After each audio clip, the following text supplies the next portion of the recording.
जब से सरकार बनी है तब से सरकार की कोशिश रही है कि शिक्षा, परीक्षा और यूनिवर्सिटी का ताना बाना पूरा ध्वस्त हो जाए, उसको एक रंगी बना दें हम, उसमें अंडरग्राउंड अनरजिस्टर्ड लोग शामिल हो जाएं। ये पिछले जब से भारतीय जनता पार्टी की सरकार आई है तब से हो रहा है। और फिर शुरुआत कहां से होती है? क्योंकि आप नहीं चाहते कि देश के गरीब लोग पढ़ें लिखें आगे बढ़ें।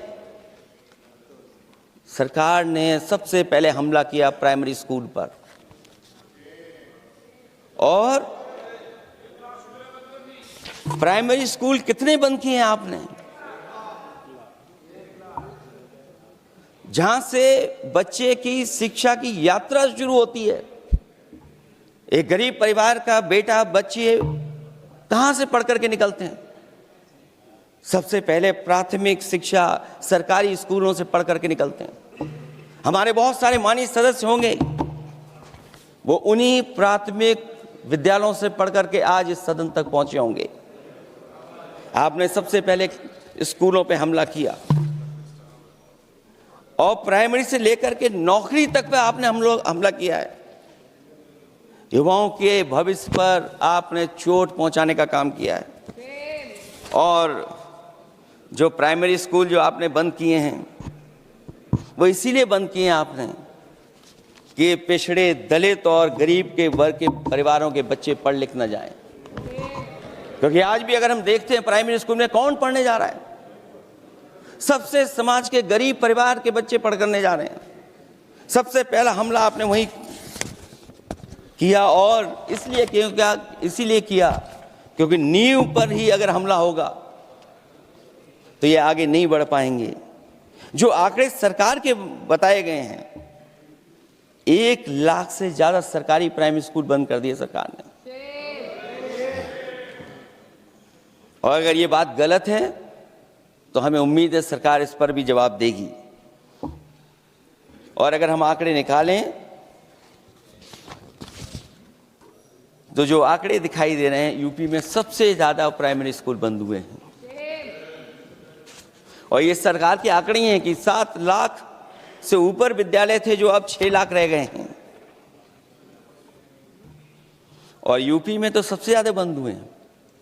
उत्तर प्रदेश में 26,386 सरकारी प्राइमरी स्कूल बंद कर दिए सरकार ने।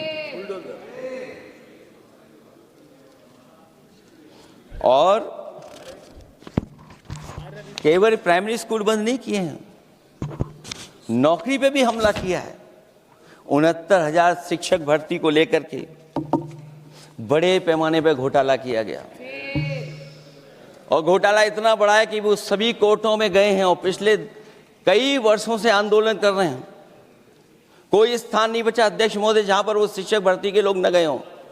मंत्रियों के यहाँ गए, आंदोलन किया है, हाई कोर्ट गए, सुप्रीम कोर्ट गए हैं।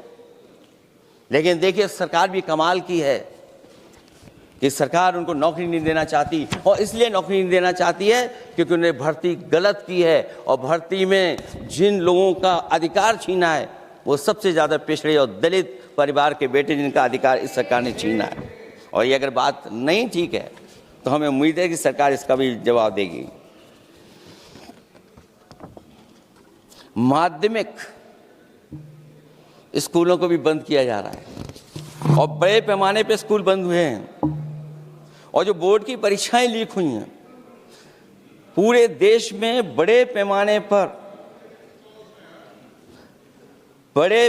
पर बोर्ड परीक्षाओं के पेपर लीक किए गए हैं।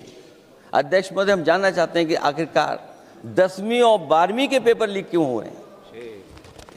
10वीं और 12वीं के पेपर लीक क्यों हो रहे हैं? इसके लिए अगर कोई सरकार के पास जवाब हो तो बताएं।